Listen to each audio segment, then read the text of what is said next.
G'day, welcome to People Purpose Place for our Monday night catch-up get-together. Good evening, Christine and Darren. How are you doing? Hi, Ron. I'm good. How are you two? Oh, we go all right. We've got our usual questions about technology, but, we go all right. That's you, Darren? inevitable, isn't it? Yeah, I didn't know whether you were talking then or not, so I was going to use sign language soon. So, but we'll get there in the end. No rhyme or reason, but anyway, that's fine. Tonight's topic, episode 15 of People Purpose Place, we're talking about healthy homes and what should we be considering and why. And we've actually pre-recorded a interview that we might get to shortly and then have a conversation backwards and forwards. Ultimately, these podcast episodes are intended to help people become informed and get engaged with your own home challenge and solving the challenge as you see it. So the intention is to put forward ideas and have a robust conversation with some awesome mentors. I thank you, Christine and Darren, for participating and being involved in this conversation. And to model getting in and out of the conversations, we set the scene with a check-in question. And tonight we're going back to a pretty standard sort of check-in question. If I can go, Christine and then Darren, what is it that we need to put aside to be fully present for right now tonight? You know, I have a request of you two and also of the audience. So it's a little bit of a different sort of a check-in. I have noticed the last few podcasts that I haven't slept very well afterwards. And part of that is what you could call hypervigilance, which is a big pattern in my life up until I fell ill, and probably one of the causes of being ill. So I need to really work on that. So if I am a little bit too tuned up energy-wise, then I can't sleep. And what I want to do this time is make sure that I'm really paying attention to my internal state during the podcast so that I can then sleep afterwards, and so that I can start to really work very deeply on that personality trait. Yeah. So I may be a little bit less talkative or a little less animated because I'm just not sure how this is going to work out. Is that okay if I try that? Because I think this is one of these things that we're going to have to get used to if we're going to live in a group of 5 strangers. Mm-hmm. We're going to have to be able to say, look, you know, we're having meetings at 7 p.m. and then I can't sleep afterwards. Can I just focus on, you know, me instead of really participating in the meeting? Things like that, so that we have better meetings in future.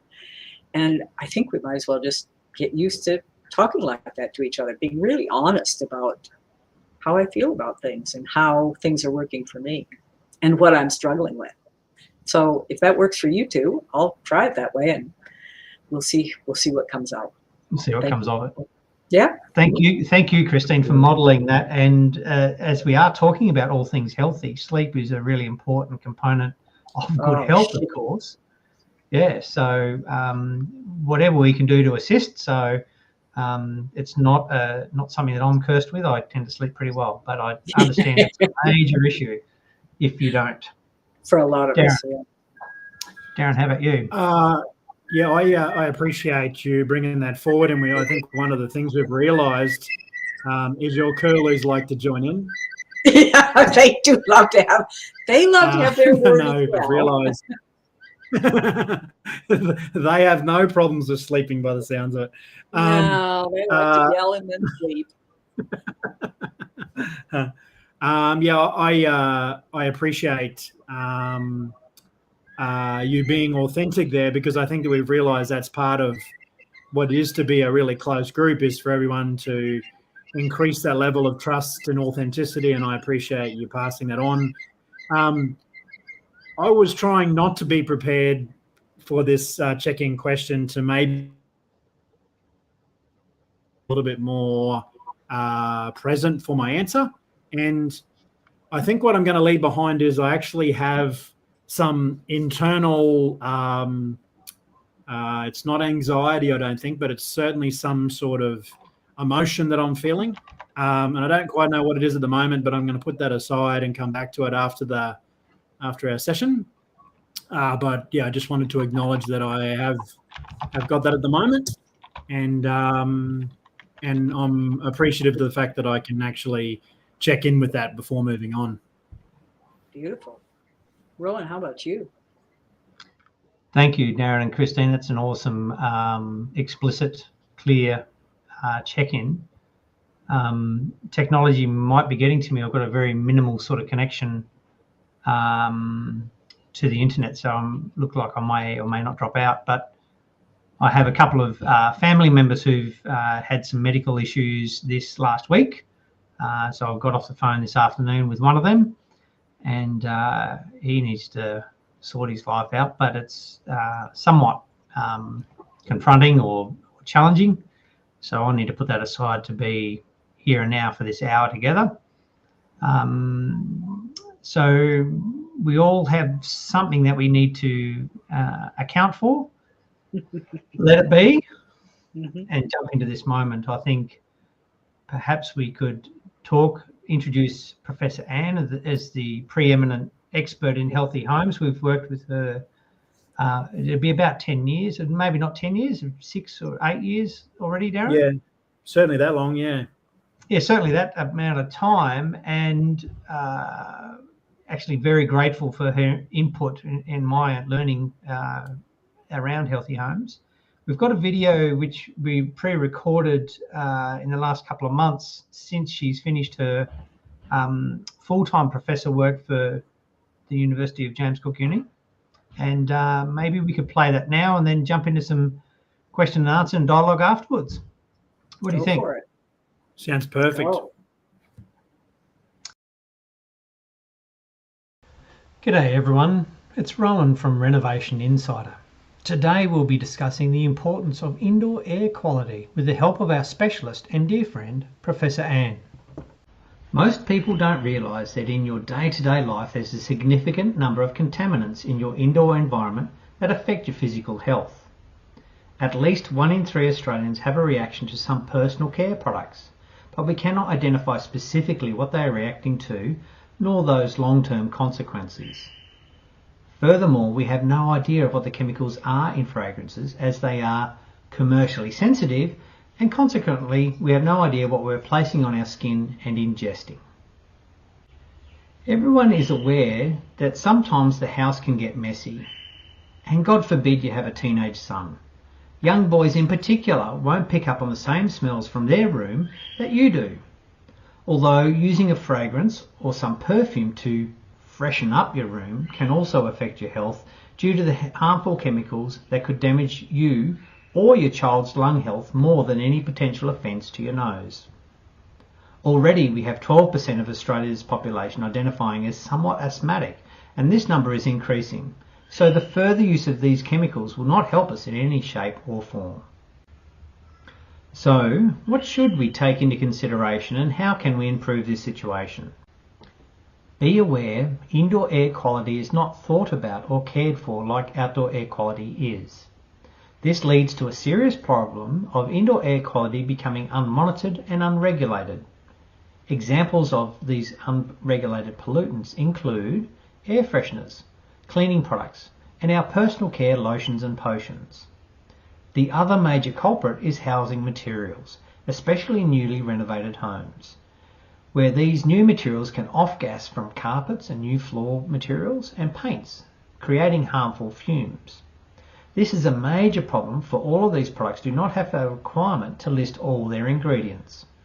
This exposes our skin and especially our lungs to these harmful chemicals day in, day out. Furthermore, when it comes to personal care products such as cosmetics, shampoos, lotions, these do have to disclose ingredients. However, they do not have to disclose any ingredients involving a fragrance, as it can just label these chemicals used in the fragrance under the name of a scent. Scent of depleted plutonium sounds nice. Some ways we can help ourselves and each other is to strive towards a more non-toxic environment inside our homes. First is to take the step of using fresh air rather than air fresheners. Air fresheners do not freshen the air, they're adding a mysterious something to our air. Then, by selecting non-toxic products, we can allow our bodies and immune system to adjust to a healthy, more beneficial environment, not just inside our homes but outside. Be aware that fragrance-free does not necessarily mean non-toxic. Finally, I would like to leave you with some key points from our phenomenal expert, Professor Anne Steinemann. Imagine that in the last couple of years in particular, with our susceptibility and awareness around airborne or viral or pandemic situation, that our awareness has changed. Would that be fair to say? Absolutely, Rowan. You ask great questions. Our awareness has changed, if not increased, and our exposure to pollutants indoors has increased, because during a disaster, whether it's a pandemic or a cyclone or a bushfire or a flood, people spend more time indoors.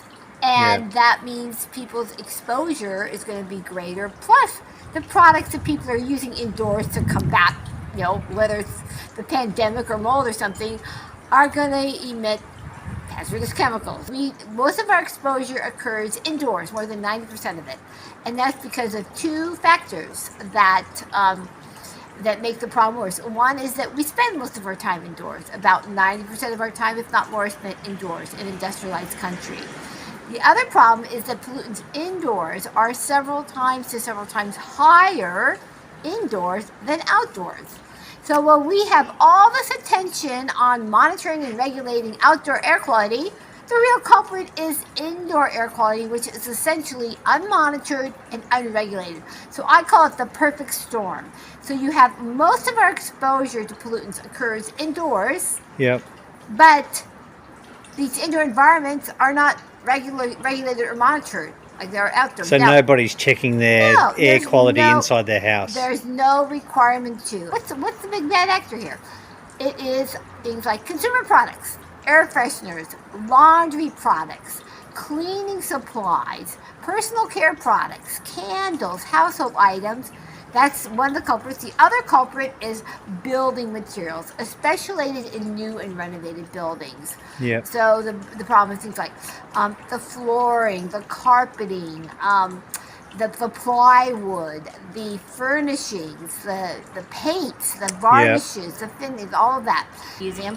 Well, in my studies, I found that more people would prefer, a strong majority of people around the world, would prefer fragrance-free environments rather than fragrance environments. In fact, in Australia, I found that nearly a fifth of the people who walk into a store, if they smell an air freshener or some fragrance product, they'll turn around and walk away. So they're actually losing business.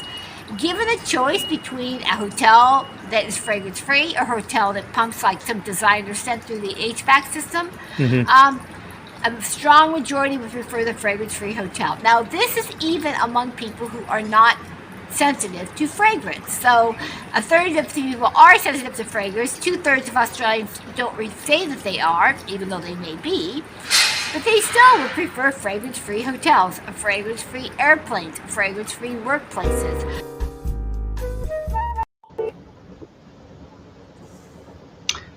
Thanks for that. It was an interesting bit of a recap of some of the learnings we've had with Professor Anne over the time. Mm-hmm. Absolutely. And interestingly, we're also working with Christine on a very personal project about health impacts for yourself, Christine. It's what are your immediate thoughts after listening to the video?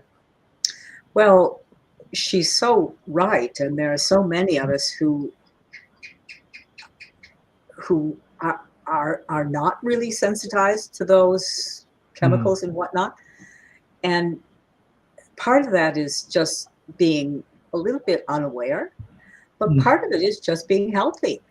Because if you have an immune system that can take care of everything that comes at you, COVID or whatever, if it can manage COVID, it can certainly manage a bit of perfume, unless you have the exact weak spot that the perfume can hit.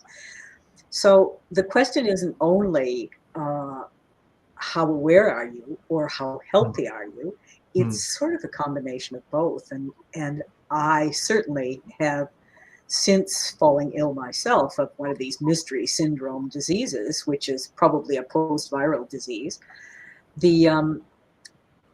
I've become more sensitive to all of those things, whereas I had very little sensitivity before. And the amazing thing has been the testing that we've done. We've done some very systematic testing under the guidance of a naturopath and now a functional medicine doctor. And man, the mold in my houses in my house in Far North Queensland, in the back shed where I have my bedroom, is just through the roof. Well, literally, it is through the roof. It's through the walls. It's through everything. It's through the roof.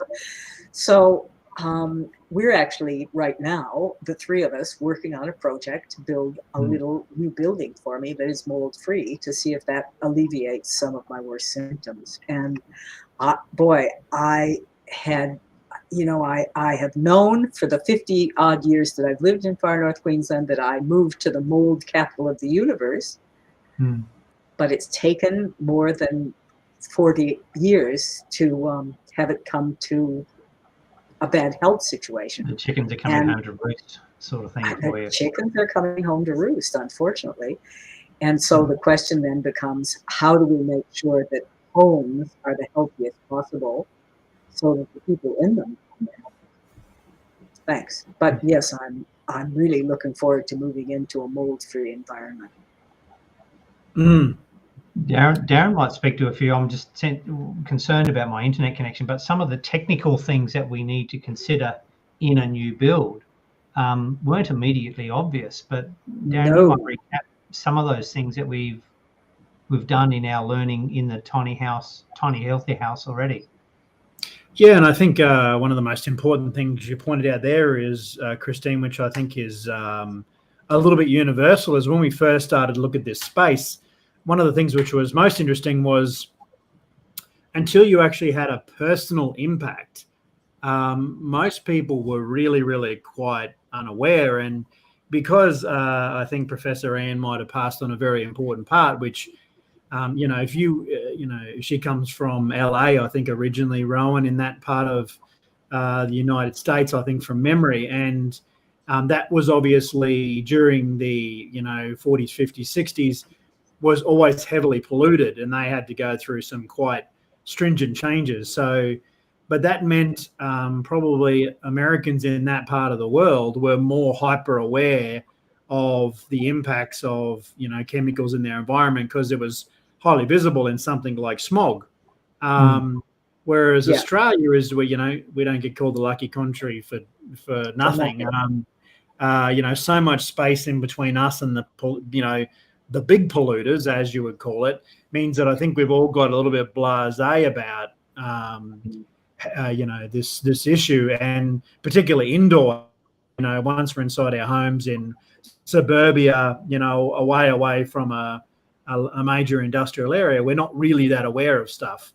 So that was the first thing that I noticed is, I think it might have been in 2014, around that time when we first did the first Innovation House, Rowan, where we introduced the idea of healthy house, and it was really low on people's radars. Solar was a sustainable thing that everyone was looking for. But if you had a child with asthma, well, then you were starting to say, hey, what are the alternatives? But zoom forward to now, and maybe you and Professor Anne really hit it on the head there, is this awareness of the COVID thing and being inside an enclosed environment. And I think also this conversation, I think you had it today as well, Rowan, about, microplastics and where our awareness of those things in our environment, I think now we've become more hyper aware of that impact. And I was actually also just going to comment that I noticed that video, just for the viewers' sake, was using Renovation Insider, which is Innovation House, which is obviously what you can see zooming across the top of the screen here, is part of our advice business. And another part of our advice business is for people going through renovations. And it's just as powerful, or probably sometimes, would you agree, more powerful inside a renovation, Rowan, to be conscious of the fact that when you're going to, consciously extend the life of your house and live in it for longer, that you need to be really careful of the products that go into it. Sorry, Christine, go for it. Well, and of course, one of the big things that's raised awareness in Australia lately is people getting flooded and then flooded again. So, good point. Boy, I have a black mold expert who I've done some testing with, and there were about 6 weeks where you couldn't get him on the phone because he was just besieged with flooded people with black moldy houses. And it is, I've gone through the whole thing of getting a quote to get my little back shed, which is probably worth $2,000. I mean, you replace it for less than it would cost to remediate it, quite frankly. The quote was far in excess of $20,000 for a shed that's worth nothing. And that they only guarantee their work for a year.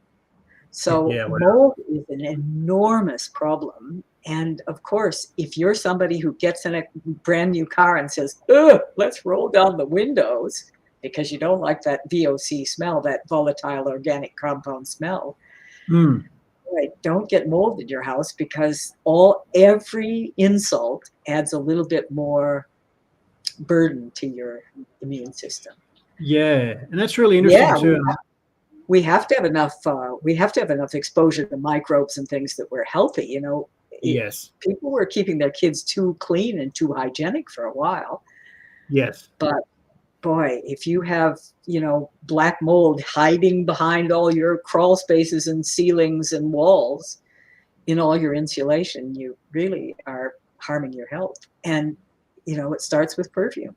It starts with silly little things that can trigger your immune system anyway. It was interesting you mentioned that because during the flood, I remember we were doing inspections trying to help people navigate through that remediation. And we were, wearing our best practice hat. We were also hoping that they put back in items that would make them more resilient and be able to deal with a potential issue down the track a lot better. And I know Rowan's doing some work like that currently in Southeast Queensland, but interestingly enough, something anecdotally along those same lines, I ended up with basically 4 houses in the same street, probably within 30 meters. Probably 100 meters of each other. They were all in the same street, and they all went through exactly the same process after the flood. So generally, what happens is most people throw their furniture out the door when they get flooded, and then they wait for the assessor to show up. And I was basically going and inspecting these homes at the pre-assessor phase. And something I found really quite intriguing was the first house I went into, I walked in the door and I was sludging around in carpet that was saturated with water, but little to no smell inside the home at all. And then the next one I went to and I opened the door and the house had literally turned black in less than 4 days. And I was petrified. Like I walked in the door and went, oh, no, my goodness, like it's actually grown up the wall onto the ceiling in the same period of time. So I literally exited the door and closed it and said, like, this thing might need to be knocked down because I don't know exactly what you do with that. And then the one 3 doors up was probably a hybrid of the two. It was halfway in between, that level of bad and something else. But it occurred to me that house was just stripped out and started again, whereas we know for sure that house will still be full with as much of that black mold as it was before. And there's obviously some localized environmental stuff which can cause a catastrophic impasse. And then those homes, because of the fact that everyone is such a rush to get back into them, they rip out that, they put in that, and then they go and, as you mentioned, they put in, the latest or the cheapest paints, whatever the contractor is putting in there, and you have this, new home smell, brand new synthetic carpets. They would have all got free furniture, or, they would have got a furniture and bought in the cheapest thing they could get from wherever, not realizing after being through such a traumatic event, they're exposing themselves over and over again to a brand new set of toxins. Which is catastrophic that we don't throw an alarm bell somewhere. And why was the one house? Was it different materials, in a different setting, a different height, was one on stumps and one not on stumps? What was the difference with the house that was so moldy compared to the others? Because that's a really interesting finding. If they're next to each other and one is a catastrophe and one looks okay.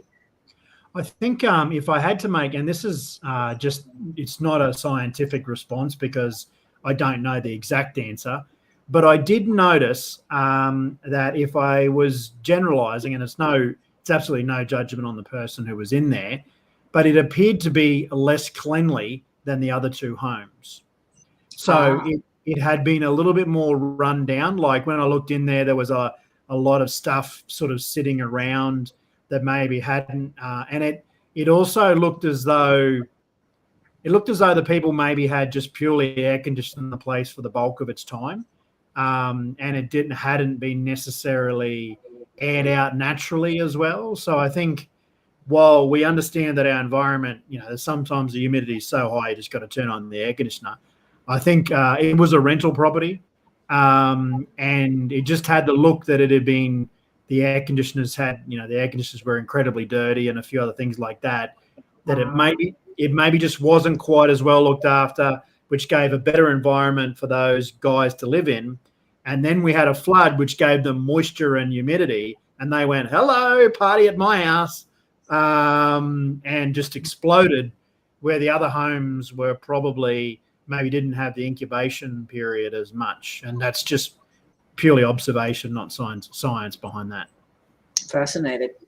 Yeah, it was. I found it really quite interesting, and that made me think. What you mentioned before in that video, and what Professor Anne has alluded to, that in our environment, natural ventilation still absolutely needs to be part of our homes. And is that something you've heard Professor Anne talk about a fair bit, Rowan? Yes, absolutely. So her default setting is to get fresh air rather than air fresheners, and allow air movement. So whatever contaminants, toxins. Only recently I was reading about the application of heat to food. You're going to cook it, but you off gas from your food. Those aromas and smells, which some people are loving their Indian smell or their particular culinary style, but that is a off-gassing. You're creating something, a chemical something in that process. So it probably makes sense to ventilate the space.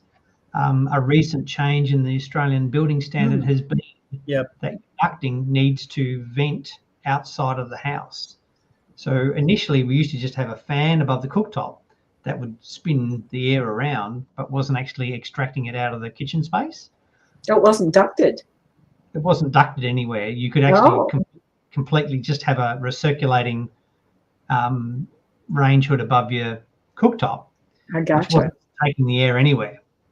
And that's only the last 3 years, Darren, isn't it? It's quite recent. Yeah, very. And it was also flowed forward to exhaust fans in wet areas were previously just going straight into the ceiling cavity, whereas now they're required to be ventilated to external areas. Now, it may or may not be a big challenge in your location. So one of the things that we noticed is you hop up in a roof in North Queensland and that bad boy's getting roasted up there. So any contaminants that are going up there aren't living very long. But, something that we've found quite interesting is we're all going through changing climates, right?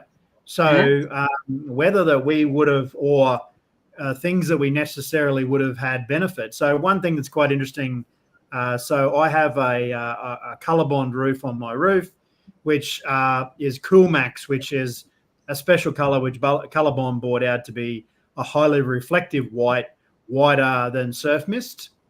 Now, when we built in Cairns, no one had a white roof. And I was like, why you're in a tropical area, why aren't people having white roofs?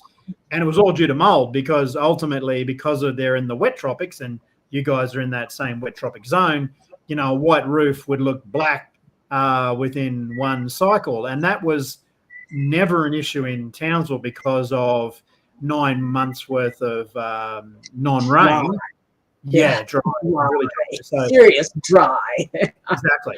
it would bake those bad boys off and it wouldn't be an issue. But my house in the last year has just started to get mold on the roof. So that is a sign that by our climate change,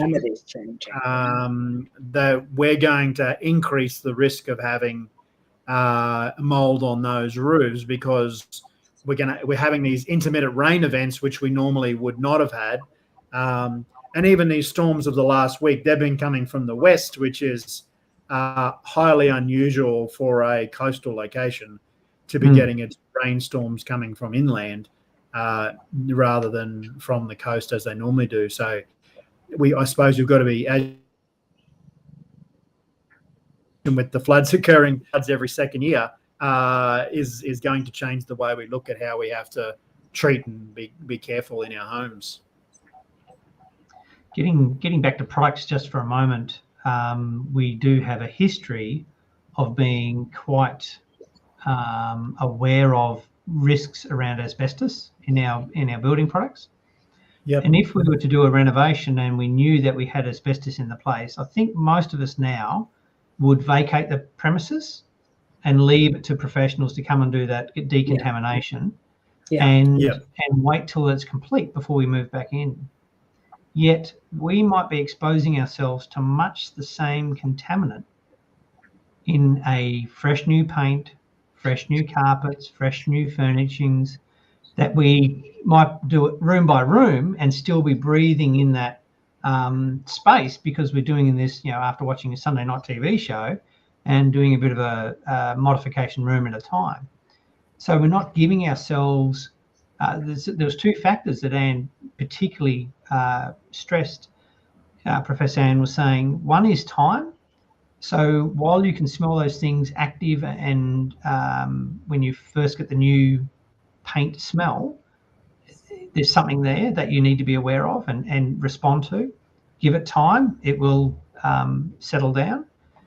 And then heat. So if you can bake it, so in Townsville's a great environment to cook off any of those contaminants.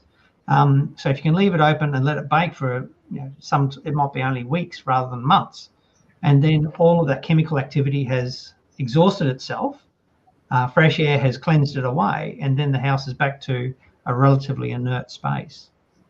That thinking we really could emphasize in particularly our reno product, where we often are staying in the home while we're doing this work. Right.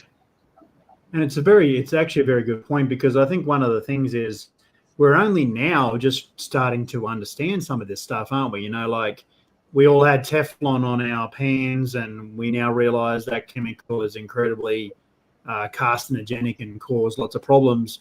I think it's only now that lead has been totally removed from even fuels around the world. And up until a short period of time ago, you could still buy leaded fuel. And we're all sort of, I suppose we weren't really attuned. Like it never occurred to me that they were removing leaded fuels on the basis that it was harmful to me. I just assumed that it was not the best fuel to use anymore. But they're now saying that a lot of roads, the lead that was coming out of that fuel will be in those roads forever. And, we know if we were scraping the outside of an old Queenslander home, we would be incredibly mindful of not being caught up with those lead paints. But we've been, sucking in all of this air, which is from the back of cars, which is spitting out leaded fuel. So that's probably my biggest concern is, as you mentioned, Rowan, we might not even be aware of the thing that's actually hurting us at the moment because it hasn't yet been understood. And the lead in fuel, for example, there is some literature on it saying that it's equivalent to at least 3 IQ points in society.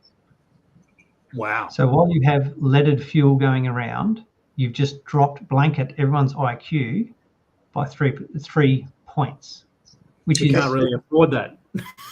Most of us cannot. Most of us cannot. You'd worry about our politicians, wouldn't you? Obviously, some of us are being a bit close. I was No, gonna they hang might have been myself going now. straight from the end of the pipe.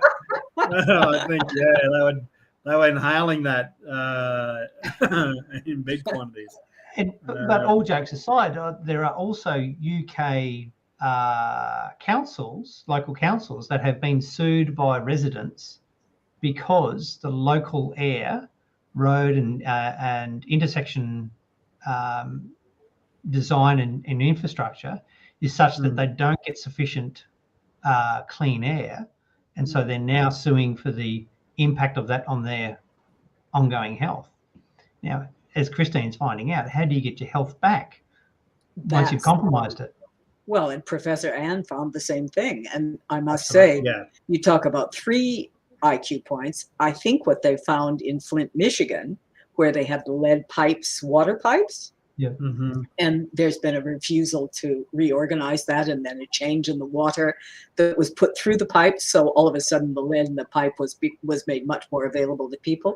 And they said that children there, now this is what I've read, I don't have the stats on this in my head perfectly, but it's like between 10 and 20 IQ points that a child brought up drinking leaded water suffers from. So, you know, there you're talking about taking a kid from Harvard to Michigan State, or from, you know, not being able to get through even a TAFE course to not completing high school, to not completing high school. And so I think this is really something that we have to pay attention to in terms of public health. Coronavirus isn't the only thing that'll kill us. Stupidity can too, or stupidity in the way that you deal with the coronavirus can kill you too. So Yeah. get the lead out of those pipes so the politicians can think well enough to lead us and do some decent public health. Oh, dearie me. Some of the other content that Professor Ann speaks to, and I recently had an unfortunate incident where I tripped her up accidentally. Just exposure to radiation, and having my mobile phone device in flight mode, so there's no transmitting, was still sufficient radiation to upset her sensitive system. So she said to you, do you have a phone in your pocket or something like that? Or is your phone on? Well, I turned it on to play a video. So I'd stored a video on the phone. So the device just had the content on it, but I had everything turned off. And I said, here, we'll play the video. And she said, like a minute, she said, I've got to go and lie down.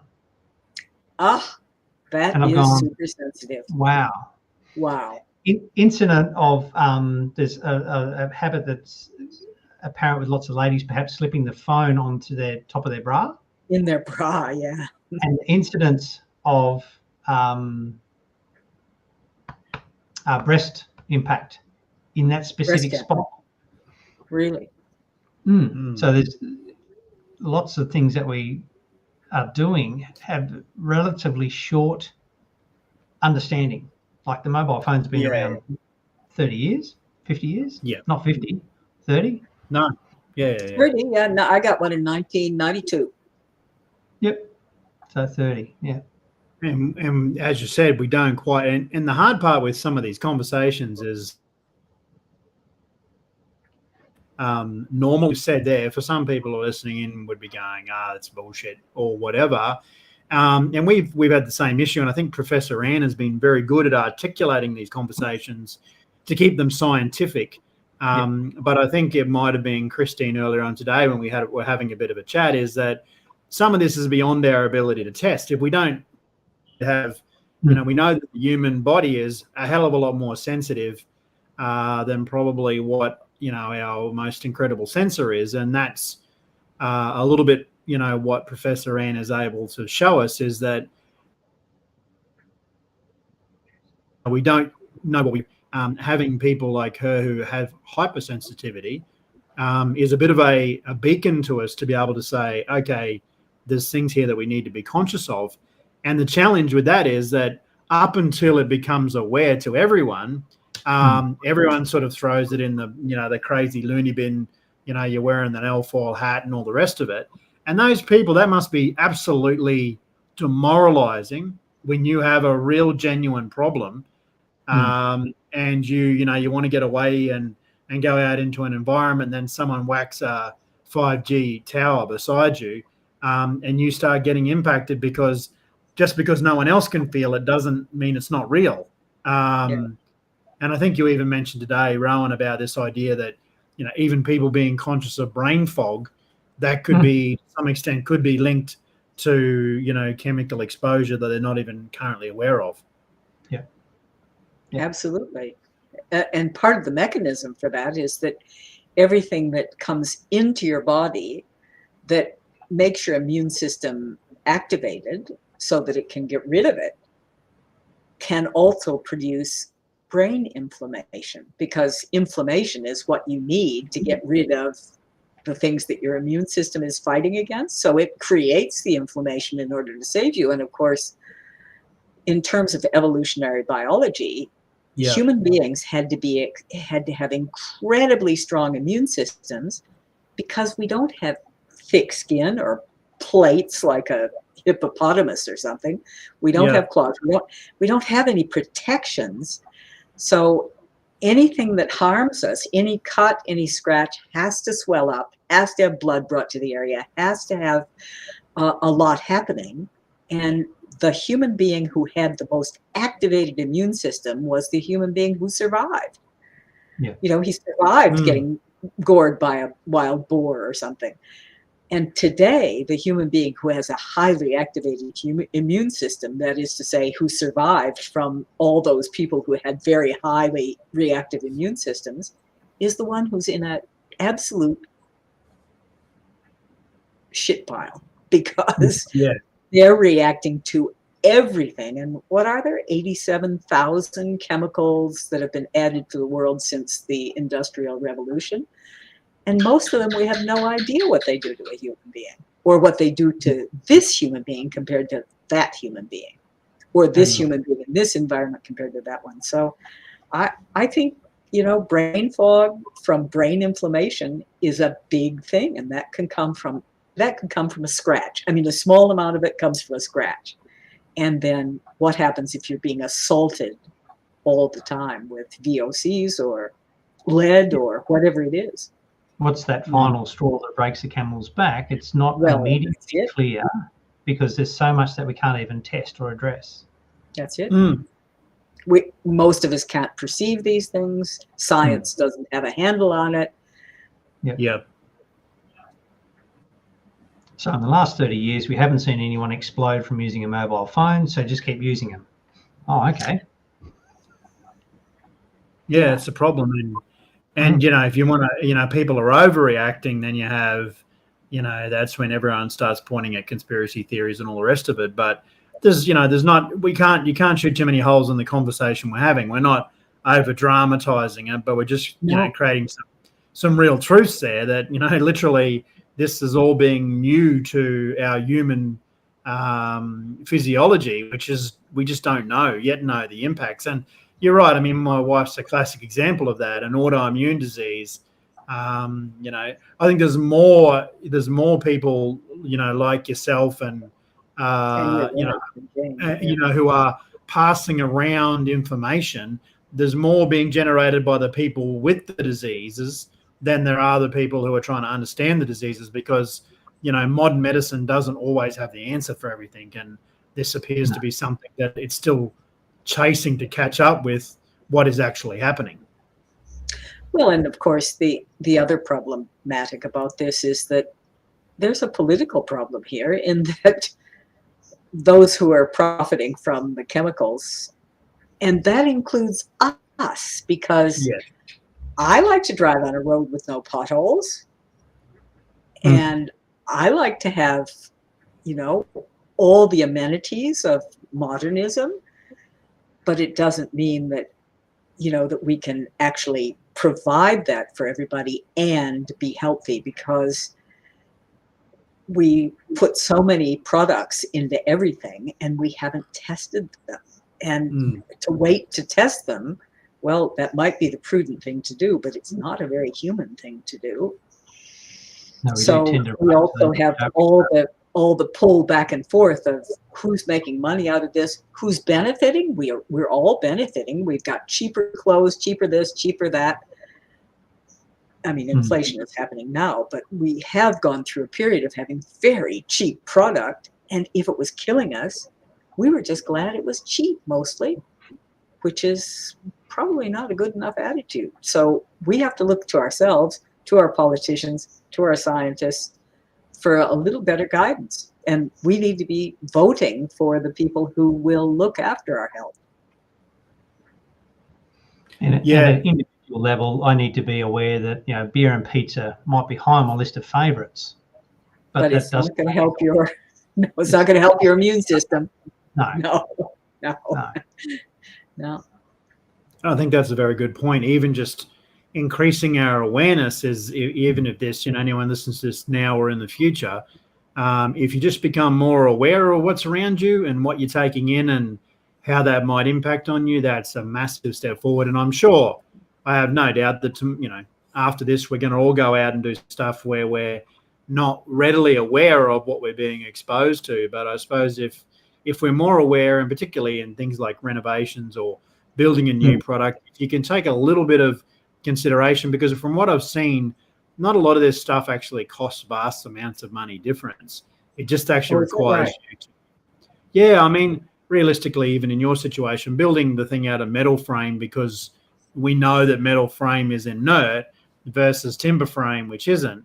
Now, for some people, timber frame is not an issue at all. So it's not about, you know, I come from a timber background, so I don't have a bias towards that at all. But for some people, you know, metal, and particularly in today's world with lumber prices, you could go to a metal frame and know that that product is going to be more inert than what you would otherwise. Now, everything has a pro and a con. You know, metal can rust and all those other things, but as far as its healthy attributes, and I think we even found that with that other people who were helping in Southeast Queensland, Rowan, with their builders, you know, with their build advice was that might be one of the first steps: increase your ventilation, go to a metal frame. None of that costs anymore, and even little things like VOC paints now, you're talking about at a household load level, sometimes less than $500. Yes. So you're like, to not be poisoned. Yeah, that's a good deal. $500 extra, and you won't get poisoned. That's a special everybody should buy into. Maybe they should market it like that. I might have to hit them up for marketing. But even, you know, as you're right, I mean, if someone said to you, hey, you've just got to pay $500 to get rid of all the asbestos out of your house, you'd pay it every day of the week. And yet we're not willing to consider to pay $500 not to put the thing in there at the same time. Yeah. So it does come back to that, you know, awareness, impact, and being able to be conscious of these things, so you can hopefully ask for an alternative if you so wish to do so. That's a pretty good summary of the topic, I feel. And I'm also conscious that we wanted to check back in with Christine before we left her to be overstimulated and agitated, unable to sleep tonight. So Christine, we're doing our checkout, are we? I'm wondering if that's if now's an appropriate time. We've had it's getting close to an hour, and I think we've covered through some of the broad topics around health. And Professor Anne has been amazing for us. We're ever so grateful for her input. But instead of waxing on lyrical till the cows come home, I think that's probably a good time to sum it up. What are your thoughts? Great. Yeah, let's do that. Let's do our checkout. And also, I think it'd be handy over the next couple of weeks. And I think we talked about this maybe briefly. Is I must admit, I find being a natural introvert, these things do leave me with a lot of drain from going through the process. I love it. I absolutely, it's one of the highlights of the weeks to engage with you guys. But it also leaves me with an energy vacancy.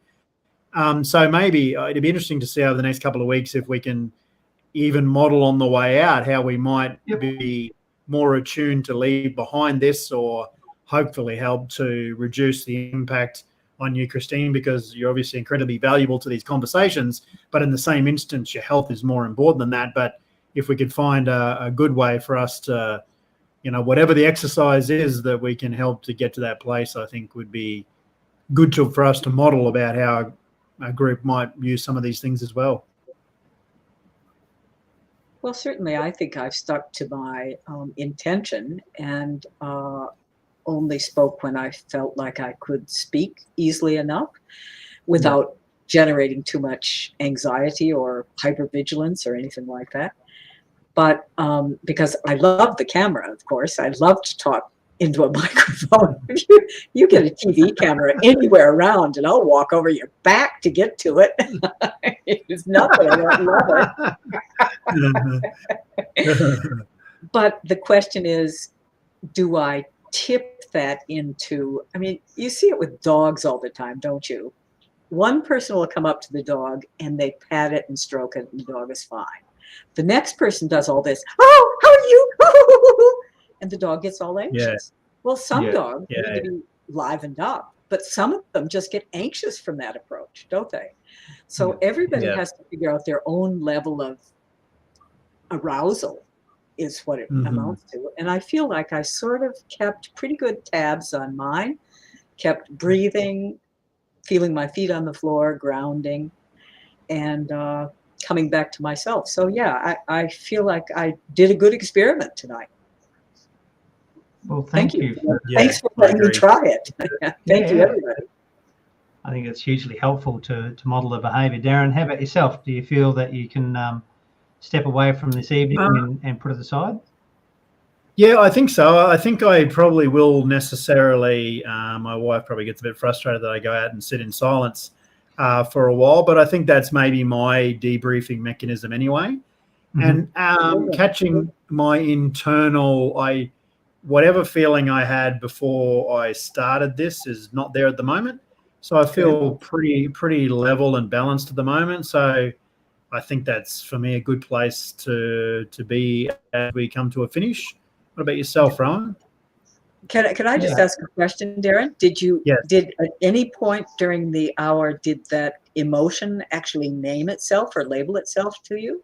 Because sometimes when you become aware of something, then the next thing you think, oh, what I was irritated, or I was indignant, or I was, you find the word that tells you what that emotion was.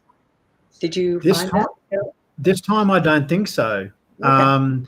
So normally I actually can, after a while, probably more locate where it is with me, and that probably is a better sign of why it is. And it was in an area which was sort of lower central chest, which to me was feeling like anxiety.